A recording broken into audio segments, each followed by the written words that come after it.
অনেকে বলে না সবসময় টাকা টাকা টাকা টাকা দিয়ে সবকিছু হয় না। আমি আমার নিজস্ব মতামত তোমাদের সাথে শেয়ার করছি, প্রত্যেকের মতামতকে রেসপেক্ট দিয়ে। তোমার কাছে যদি টাকা থাকে না, তুমি দুনিয়ার সবার থেকে খুশি থাকবে, বিশ্বাস করো। তোমার যদি মুড অফ থাকে, তুমি গিয়ে একটা অ্যাপেল ওয়াচ কিনে নিতে পারবে। তোমার যদি মুড অফ থাকে, তুমি একটা গিয়ে গাড়ি কিনে নিতে পারবে। তোমার মুড অফ থাকলে তুমি ট্রাভেল করতে পারবে, পুরো দুনিয়া ঘুরতে পারবে। তুমি এমনি হ্যাপি হয়ে যাবে, তোমার পাশে কেউ থাকুক কেউ না থাকুক।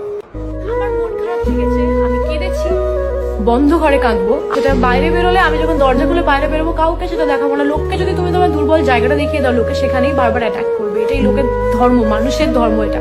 আমি ছোটবেলা থেকে বহু মানুষকে দেখেছি, বহু মানুষকে পাল্টে যেতে দেখেছি, বহু মানুষকে ভালো হতে দেখেছি। বহু খারাপ বন্ধু ভালো বন্ধু হয়ে গেছে, আর ভালো বন্ধু খারাপ বন্ধু হয়ে গেছে। প্রচুর কিছু হতে দেখেছি আমি। আমার মনে হয় ম্যাচুরিটি কোনোদিন বয়সের সাথে সাথে হয় না, সিচুয়েশন তোমাকে ম্যাচিওর করে তোলে। তো আমার লাইফ থেকে আমি প্রচুর কিছু শিখেছি। অন্য কারোর থেকে ইন্সপায়ার যত